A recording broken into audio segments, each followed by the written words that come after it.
Bonjour à tous et bienvenue sur la chaîne. Aujourd'hui, on va parler d'un sujet très personnel, mais qui peut transformer votre quotidien en profondeur, et si votre pire ennemi, ce n'était pas quelqu'un d'extérieur, mais vous-même ? On va voir ensemble 5 signes concrets qui montrent que vous entretenez peut-être une relation toxique avec vous-même, et surtout, comment commencer à en sortir. Et si le sujet vous parle, n'hésitez pas à vous abonner à la chaîne et à liker cette vidéo pour soutenir le contenu. Merci à vous. 5 signes que vous entretenez une relation toxique avec vous-même et si votre pire ennemi, c'était vous-même ? On sait tous repérer les relations toxiques avec les autres. Ce collègue qui nous rabaisse en douce, cet ami qui ne nous soutient jamais vraiment ou ce membre de la famille qui critique à la moindre occasion. Mais avez-vous déjà pensé que la relation la plus toxique que vous entretenez pourrait être avec vous-même ? On a tendance à chercher l'origine de notre mal-être à l'extérieur. Pourtant, ce qui nous pèse le plus, ce n'est pas toujours le regard des autres, mais la manière dont on se traite nous-mêmes.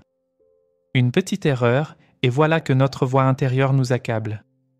Un échec, et on se juge impitoyablement.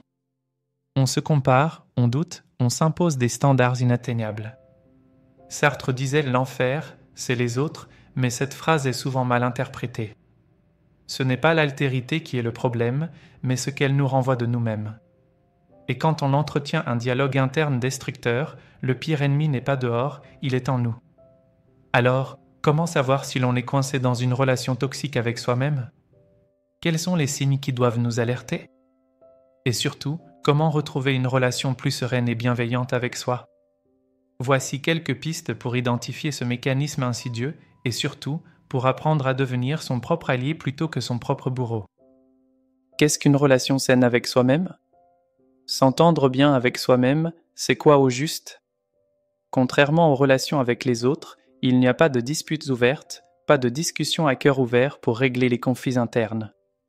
Tout se joue à l'intérieur, souvent de manière subtile, et c'est justement ce qui rend la relation à soi-même parfois si compliquée à décrypter. Une bonne relation avec soi ne signifie pas être en permanence heureux ou confiant. Il ne s'agit pas non plus d'un optimisme forcé ou d'une estime de soi inébranlable. C'est avant tout une forme de sérénité intérieure, une sécurité émotionnelle qui permet d'accueillir ses réussites autant que ses échecs sans se juger trop durement. Bien s'entendre avec soi-même, c'est être capable de s'accepter même dans ses moments les plus fragiles. C'est reconnaître que l'on peut avoir des hauts et des bas sans que cela définisse notre valeur. Prenons un exemple concret, imaginez un ami qui traverse une période difficile. Est-ce que vous lui diriez qu'il est nul, qu'il ne vaut rien, qu'il aurait dû mieux faire ? Probablement pas. Vous chercheriez plutôt à le réconforter, à lui montrer qu'il est normal de trébucher. Pourtant, quand il s'agit de nous-mêmes, la bienveillance disparaît souvent. On s'auto-flagelle, on ressasse nos erreurs, on se parle avec une dureté qu'on n'oserait jamais employer envers un proche. Avoir une relation saine avec soi-même, c'est inverser cette dynamique. C'est apprendre à se traiter avec la même indulgence que l'on accorderait à un être cher. Cela ne veut pas dire éviter toute remise en question, mais plutôt transformer l'autocritique destructrice en un dialogue interne plus constructif. Et si cette sérénité intérieure semble hors de portée, il est important de se rappeler qu'elle n'est pas innée, elle se travaille, se cultive. Mais avant cela, encore faut-il reconnaître les signes qui indiquent que notre relation avec nous-mêmes est toxique. Voici 5 signes que vous entretenez une relation toxique avec vous-même. 1. Votre dialogue intérieur est un flot ininterrompu de critiques. Si vous faisiez une erreur, comment réagiriez-vous instinctivement ? Vous diriez-vous « ce n'est pas grave, ça arrive à tout le monde ». Ou plutôt « je suis vraiment nul, comment ai-je pu faire ça ?» Si la deuxième réponse vous semble plus naturelle, c'est peut-être le signe que votre monologue intérieur est devenu un tribunal impitoyable. Vous avez tendance à vous autocritiquer en permanence, même pour des choses anodines. Par exemple, rater une recette peut devenir un échec personnel cuisant, un oubli peut être perçu comme une preuve d'incompétence. Ce mécanisme de pensée ne laisse aucune place à l'erreur et alimente une insatisfaction constante. Pourquoi c'est toxique ? Lorsque cette voix intérieure est trop négative, elle finit par miner la confiance en soi et créer un sentiment d'infériorité chronique. À force de s'entendre répéter que l'on n'est pas assez bien, on finit par y croire. Ce que vous pouvez faire, prenez conscience de ces pensées automatiques et essayez de les transformer. Remplacez « je suis nul » par « j'ai fait une erreur, mais j'en tirerai une leçon ». Cela peut sembler artificiel au début, mais avec le temps, ce dialogue intérieur deviendra plus équilibré.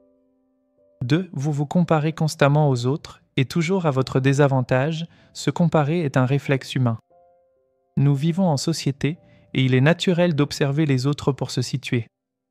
Mais il y a une différence entre s'inspirer des autres et se dévaloriser en permanence en se comparant à eux. Si vous avez tendance à voir les réussites des autres comme des preuves de votre propre échec, c'est un signal d'alerte. Vous valorisez les victoires des autres mais minimisez systématiquement les vôtres. Exemple classique, votre collègue obtient une promotion. Vous pensez « il est meilleur que moi, je n'y arriverai jamais ». Vous réussissez un projet. Vous vous dites « ce n'est pas si impressionnant, n'importe qui aurait pu le faire ». Pourquoi c'est toxique ? À force de filtrer vos succès et de ne voir que ceux des autres, vous créez une perception biaisée de votre propre valeur. Ce mécanisme alimente un sentiment d'infériorité et empêche de célébrer ses propres progrès. Ce que vous pouvez faire, essayez de recentrer la comparaison sur vous-même. Plutôt que de mesurer vos performances par rapport aux autres, demandez-vous « ai-je progressé par rapport à hier ?» C'est votre propre évolution qui compte. 3. Vous êtes piégé dans une quête du perfectionnisme impossible. Le perfectionnisme peut sembler être une qualité, mais lorsqu'il devient excessif, il se transforme en une source de frustration constante. Vous avez du mal à considérer un travail comme terminé ? Vous repassez 1000 fois sur les détails, incapable d'être satisfait du résultat ? Vous procrastinez parce que vous avez peur de ne pas faire assez bien ? Ce sont des signes d'un perfectionnisme toxique. Pourquoi c'est toxique ? Parce que la perfection est inatteignable. Et quand votre seule référence est un idéal impossible à atteindre, vous ne ressentez jamais de satisfaction. Vous pouvez obtenir de bons résultats, mais dans votre esprit, ce ne sera jamais suffisant. Ce que vous pouvez faire, apprenez à valoriser le progrès plutôt que la perfection. Demandez-vous, ai-je fait de mon mieux avec les ressources que j'avais ? Si la réponse est oui, alors c'est suffisant. 4. Vous vous sabotez sans même vous en rendre compte. Avez-vous déjà reporté un projet important sans raison valable ? Refusé une opportunité parce que vous aviez peur de l'échec ? C'est ce qu'on appelle l'autosabotage. L'autosabotage prend plusieurs formes: remettre à plus tard des tâches cruciales, procrastination. Abandonner un projet par peur de l'échec. Se convaincre que l'on n'a pas besoin d'une opportunité par peur de ne pas être à la hauteur. Pourquoi c'est toxique ? L'autosabotage est souvent un mécanisme de protection inconscient. Si vous évitez une situation, vous ne risquez pas l'échec, mais vous ne progressez pas non plus. Ce que vous pouvez faire, la prochaine fois que vous vous surprenez à éviter une tâche importante, demandez-vous « suis-je en train d'agir par peur ou par réel choix ?»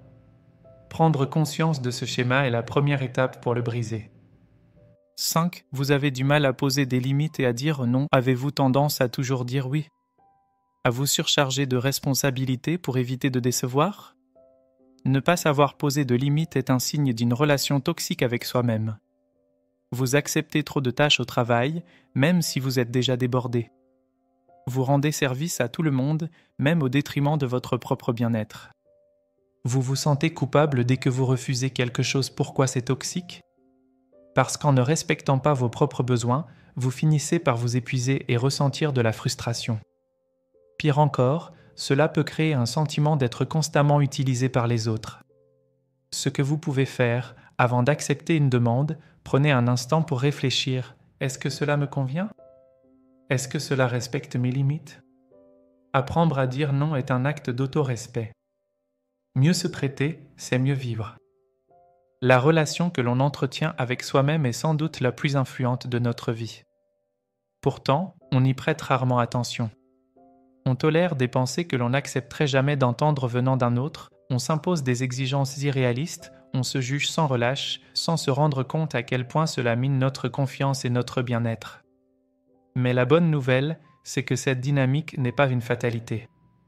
En prenant conscience des schémas toxiques qui nous habitent, en apprenant à ajuster notre dialogue intérieur et à poser des limites, il est possible de transformer notre rapport à nous-mêmes. Ce travail ne se fait pas en un jour, mais chaque petite avancée compte. S'autoriser à être imparfait, célébrer ses propres réussites, apprendre à se parler avec douceur et bienveillance. Tout cela peut sembler simple en théorie, mais en pratique, c'est un véritable changement de perspective. Alors, pourquoi ne pas commencer dès aujourd'hui ? Essayez d'identifier un seul de ces schémas qui vous pèse et de le déconstruire petit à petit.